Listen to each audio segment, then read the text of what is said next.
যে 80 থেকে 100 degree centigrade উষ্ণতায় সাবান তৈরি হয়, কিন্তু আপনার হয়তো অপশনে রয়েছে, প্রথমে রয়েছে 80 থেকে 100 ডিগ্রি ফারেনহাইট। আপনি ওই সেন্টিগ্রেড বা ফারেনহাইটটা হয়তো বুঝলেন না, অতটা গুরুত্ব দিলেন না, আপনি 80 থেকে 100 দেখেই হয়তো প্রথমটা দাগ দিয়ে দিলেন, তাহলে কিন্তু ভুল হয়ে যাবে।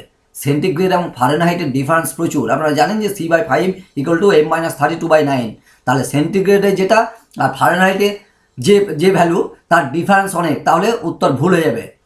যাই হোক, আপনারা এইভাবে করবেন। আর MCQ এর ক্ষেত্রে সবচেয়ে গুরুত্বপূর্ণ বিষয় হলো টাইমিং।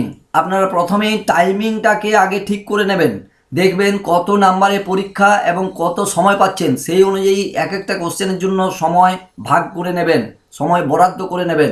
ওই বরাদ্দ সময়ের মধ্যেই অ্যান্সার দেওয়ার চেষ্টা করবেন। মনে করুন আপনি একটা কোশ্চেন অ্যান্সার দেওয়ার জন্য 1 মিনিট সময় পাচ্ছেন, হিসেব অনুযায়ী 1 মিনিট পাচ্ছেন, এটা ধরে নিতে বলছি আমি। একটা কোশ্চেন অ্যান্সার করার জন্য 1 মিনিট সময় পাচ্ছেন, তাহলে আপনাকে চেষ্টা করতে হবে ওই 1 মিনিট সময়ের মধ্যেই যাতে আপনি অ্যান্সারটা কমপ্লিট করতে পারেন। এবার এটা হতে পারে যে কোনো একটা কোশ্চেন অ্যান্সার করতে গিয়ে 1 মিনিটের চেয়ে বেশি লেগে যেতে পারে, আবার কোনোটা 1 মিনিটের চেয়ে কম লাগতে পারে। সেক্ষেত্রে ওইগুলোকে একটু ব্যালেন্স করে নিতে হবে।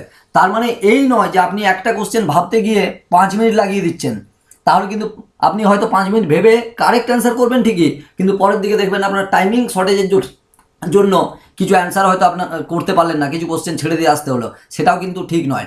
আপনি দেখবেন যদি কোনো কোশ্চেনের ক্ষেত্রে আপনার বরাদ্দ টাইমের চেয়ে একটু বেশি লেগে যায়, কতটা বেশি লাগছে সেটা ঘড়িতে দেখতে পাবেন, সেই অনুযায়ী চেষ্টা করবেন পরের কোশ্চেনগুলোতে সেটা মেকআপ করে দেওয়ার। এটা সবসময় মাথায় রাখবেন। তাহলে প্রতিটাই যদি বাড়তি সময় নিতে থাকেন, তাহলে একটা সময় গিয়ে দেখবেন টাইমিং শেষ হয়ে গেছে, আপনার হাতে অনেক কোশ্চেন রয়ে গেছে, সেক্ষেত্রে কিছু করার থাকবে না। এই সব দিক মাথায় রেখে অ্যান্সার করবেন। আর আমি যেভাবে বললাম এইগুলো একটু গুরুত্ব দিয়ে ভাববেন। এখানে এই যে পয়েন্ট অনুযায়ী যে লেখাগুলো, এই পয়েন্টগুলো আপনারা স্ক্রল করে করে একটু দেখে নেবেন। এই পয়েন্টগুলো আপনারা স্ক্রল করে করে দেখবেন আর একটু ভাববেন, ভালোভাবে সুস্থ মস্তিষ্কে ভাববেন। আমার মনে হয় কিছুটা হলেও আপনাদের উপকার হবে।